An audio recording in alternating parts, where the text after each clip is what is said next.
আসসালামু আলাইকুম। দেখেন আমি আজকে অনেক কিছু চুরি করব। আমি চোর হলেও ভদ্র আছি। ছালাম দিয়ে চুরি করা শুরু করেছি। দেখেন এই যে কত বড় আম হয়েছে, একেবারে হাতের কাছে ছিঁড়া যাচ্ছে। এখন আমি এই আম চুরি করব। তারপরে এই যে কাঁঠাল, এটাও একেবারে হাতের কাছে, নিচেই, ইচ্ছে করলেই ছিঁড়ে নিয়ে চলে যাওয়া যাচ্ছে।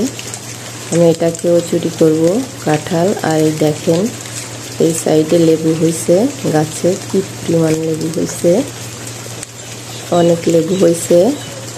লেবুগুলো এখন আমি চুরি করব এখান থেকে। দেখেন এই সাইড দিয়ে দেখাচ্ছি কি পরিমাণ লেবু হয়েছে। যদি বলি আনে আপু আমার তো একটু খিচুড়িতে লেবু খেতে ইচ্ছে করতেছে, দুটো লেবু দেবেন, জোর করে তো নিচ্ছি না আপু। বলবেন না দেয়া যাবে না, ওতে রস হয়নি, এখনো ছোট রয়েছে, দেন না আপু দুটো লেবু, জোর করে তো লিচ্ছি না। ভাই চাচ্ছে, ছোট বোন চাচ্ছে।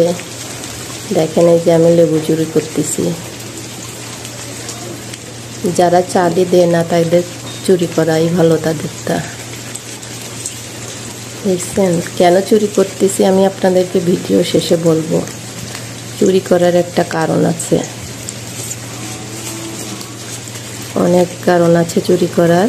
ভিডিওটা দেখেন আমি আজকে কি কি চুরি করতেছি। চুরি করার লাস্টে আমি আপনাদেরকে বলবো যে কেন আমি কি কারণে চুরিগুলো করতেছি। না বললে তো আবার আপনারা আমারে খারাপ বলবেন যে এরকমের চুরি টুরি করে খায়।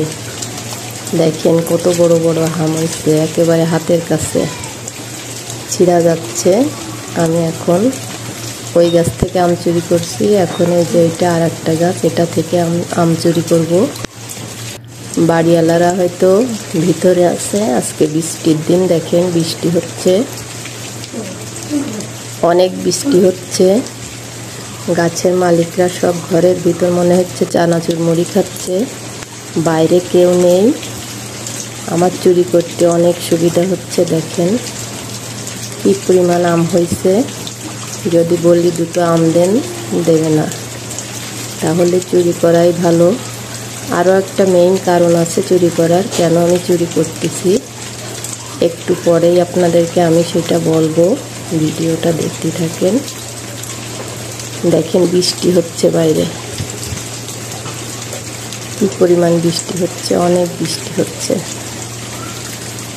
আর এই চুরিটা কেন আমি করতেছি এখন এটা আপনাদেরকে আমি বলবো। এই চুরিটা আমি করতেছি তার কারণ হচ্ছে এই গাছগুলো আমার নিজের গাছ, এই জন্য আমি চুরিটা করতেছি, ঠিক আছে?